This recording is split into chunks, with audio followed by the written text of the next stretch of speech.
ناظرین، آپ فکر فردہ دیکھ رہے ہیں اور موضوع آج کا حقوق اللہ اور حقوق العباد ہے۔ ڈاکٹر مرتضیٰ مغل صاحب جو کہ معروف اسلامی اسکالر ہیں، وہ اس نشست میں مختلف سوالوں کے جوابات دے رہے ہیں۔ ڈاکٹر صاحب، آپ نے بڑی شاندار طریقے سے حقوق اللہ اور حقوق العباد اور ان کا آپس میں جو ربط ہے اور تعلق ہے اس پر آپ بات چیت کر رہے تھے۔ اس میں ایک روحانیت کا پہلو آ جاتا ہے، عبادات کا پہلو آ جاتا ہے، احسانات کا پہلو آ جاتا ہے، اس بارے میں تھوڑی سی روشنی۔ سر دیکھیں نا، احسان جو روحانیت ہے وہ کیا ہے؟ مطلب ہم اگر دنیا میں آتے ہیں، ولی اللہ روحانیت ہے نا، الا ان اولیاء اللہ لا خوف علیہم ولا هم یحزنون، یہیں سے ہم اٹھاتے ہیں اس کو۔ جیسے میں نے پہلے بھی کہا کہ آپ اگر یوں اعمال کرنا شروع کر دیں کہ حضور کی محبت میں، اللہ کی محبت میں رچے بسے آپ کی شخصیت ہو، اور آپ کا اٹھنا بیٹھنا لیٹنا جاگنا سونا زندگی کے تمام معمولات، جیسے آپ نے پہلے فرمایا، وہ اللہ کو پرائرٹی نمبر 1 دے کر، آخرت کو پرائرٹی نمبر 1 دے کر آپ نے کیے ہیں، تو وہ کیا ہے؟ وہ یہی ہے نا، وہ احسان ہی ہے، وہ روحانیت ہی ہے۔ یعنی کہ عقلی وجود کا آپ تطہیر کرتے ہیں، اس میں اچھی باتیں ڈال کر، اچھے خیالات ڈال کر، ٹھیک ہے جی، آپ اس میں اپنی خواہش نفس نکال کر اللہ کے معاملات کو، اللہ کے دیے ہوئے عقائد کو، محمد رسول اللہ صلی اللہ علیہ وسلم کی دی ہوئی باتوں کو اس میں دیتے ہیں اور اپنے خیالات کو باہر نکال دیتے ہیں۔ ٹھیک ہے جی، اگر یہ ہے اور آپ کے دل میں اللہ کا پیار بستا ہے تو آپ کا چلنا پھرنا، یعنی کہ آپ کہیں کوئی معاملہ کر رہے ہیں، کوئی لین دین کر رہے ہیں، کوئی بھائی بہن سے کوئی بات کر رہے ہیں، کوئی وعدہ کر رہے ہیں، کسی کے متعلق کامنٹ کر رہے ہیں، سیاست میں کچھ آپ فیصلہ کر رہے ہیں، اسمبلی میں آپ چلے گئے ہیں، وہاں آپ نے کوئی ووٹ ڈالنا ہے، ہم نے ووٹ ڈالنا ہے، تو یہ سارے معاملات میں اگر گاڈ میری پرائرٹی نمبر 1 ہوگا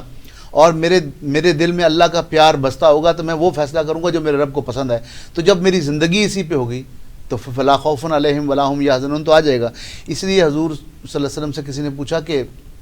یا رسول اللہ کیا کیا جائے جنت کے لیے، تو آپ نے کہا کل آمنت باللہ۔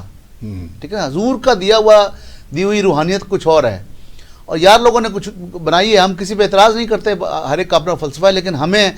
لائن میں جو دینا چاہتا ہوں وہ یہ ہے کہ آپ خدا کا واسطہ ہے کہ آپ خدا کے قرآن کے ساتھ نتھی ہو جائیں اور محمد رسول اللہ صلی اللہ علیہ وسلم کے فرمان کے ساتھ نتھی ہو جائیں۔ اگر یہاں نتھی ہیں تو پھر کوئی غلطی رہ بھی گئی تو اللہ معاف کرے گا، لیکن یہاں اگر کوئی تعصب آپ نے کر لیا،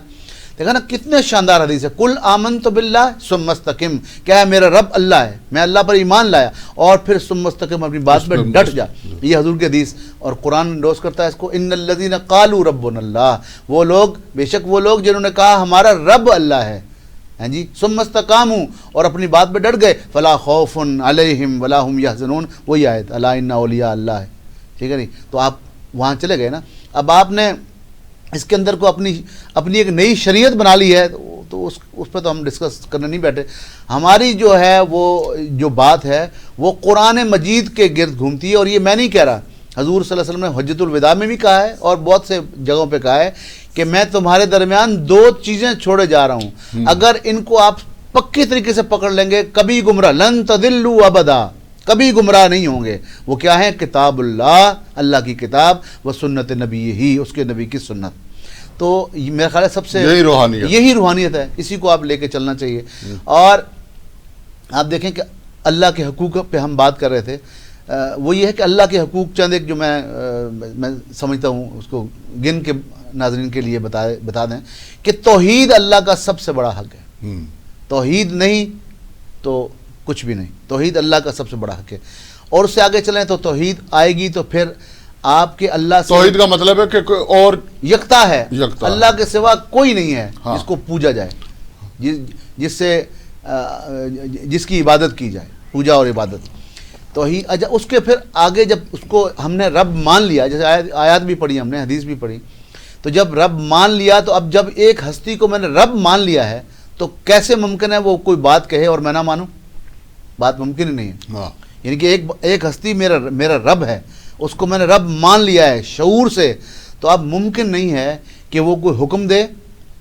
میں تو بلکہ حکم کہہ دے، اس کی آنکھوں کے اشارہ بھی اگر مجھے مل جائے تو مجھے دائیں بائیں نہیں ہونا چاہیے۔ میں نے رب جو مان لیا ہے وہ میرا پالن ہار ہے، وہ میرا پروردگار ہے، وہ اس نے مجھے پیدا کیا ہے پہلی بار اور دوسری بار، اور اس نے مجھے نعمتیں عطا فرمائی ہیں، ہیں جی، اس نے مجھے ہدایت کی دولت دی ہے، اس نے محمد رسول اللہ کی امت میں پیدا کیا ہے. تو جب وہ کوئی بات کہے گا تو توحید، اور اس کا پھر اس کا عملی نمونہ کیا بنے گا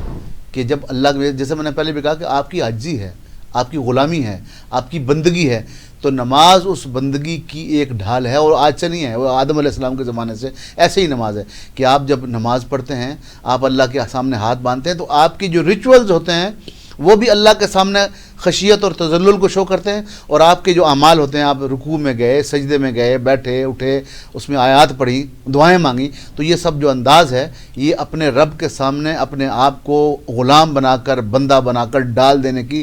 علامات ہیں. تو میں نے جیسے کہا کہ اگر میں باشعور مسلمان ہوں تو میں دن میں 40 منٹ نکال کر کے 5 نمازیں نہیں پڑھ سکتا، کم از کم فرض تو پڑھ سکتا ہوں. اور اگر میں نہیں پڑھتا تو پھر آپ یہ غور کر لیں کہ یہ ایمان میں کوئی کمی ہے. کیا کمی ہے؟ وہ بندہ اس کے پاس کوئی عذر ہے تو ٹھیک ہے، ادروائز یہ ضروری ہو گیا. ایک توحید. اس کے بعد آگے چلیں تو کچھ یہ بیان کر کے پھر میں ایک ایک کی تفصیل بھی کرنا چاہوں گا کہ نماز، اس کا روزہ، ہاں جی، اور روزہ بھی آج سے نہیں فرض ہے. کتب علیکم الصیام کما کتب علی الذین من قبلکم، پہلے سے چلا آ رہا ہے. اچھا، زکوٰۃ کو دیکھیں وہ انٹرمنگل ہو گیا کہ اللہ نے عبادت قرار دے دی کہ فرض زکوٰۃ تو عبادت ہے، لیکن اس سے آگے جو انفاق فی سبیل اللہ کی راہ میں ہے، اپنے رحمی رشتوں سے، انسانی رشتوں سے، آدم علیہ السلام کے بچوں سے رشتہ ہمارا، اس کے ساتھ جو کریں گے وہ بندوں کا حق وہ ادا کریں گے. لیکن اصل میں وہ بندوں کا حق بھی یہاں اللہ کے حق میں آ گیا ہے. اس کے آگے چلیں تو آپ یہ دیکھیں نا کیا خوبصورت حدیث ذہن میں آئی کہ رضیت باللہ ربن، اللہ کا حق بھی یہ بھی ہے کہ راضی ہو جائے کہ میرا رب اللہ ہے. رب کا جو ترجمہ ہے وہ آپ پالنہار، پروردگار، مجھے ہر چیز کی نعمتیں دینے والا. رضیت باللہ ربم و بمحمد رسولا و بالاسلام دینا. کیا خوبصورت حدیث ہے کہ میں راضی ہوا کہ میرا رب اللہ ہے، میرے رسول محمد صلی اللہ علیہ وسلم ہے، اور میرا دین اسلام ہے، جو میں نے پہلے بھی بیان کیا. تو یہ تینوں پہ آپ راضی ہو جائیں. آپ اس کے بعد اللہ کی رضا پر راضی ہو جائیں، ماشاءاللہ، اللہ کی بانٹ پر راضی ہو جائیں. کیسے ممکن ہے میں کہوں میرا رب اللہ ہے اور میں اٹھ کے بکواس کروں کہ مجھے تو 400 روپے دیے اور بیگ صاحب کو 900 روپے دے دیے؟ نہیں، اللہ کی بانٹ ہے، اللہ کی بانٹ ہے. اللہ کی بانٹ پر راضی رہنا ہے، مالی طور پر بھی، جسمانی طور پر بھی، دنیا کے ہر معاملے میں جو اللہ کی رضا ہے. اور کہا نا کہ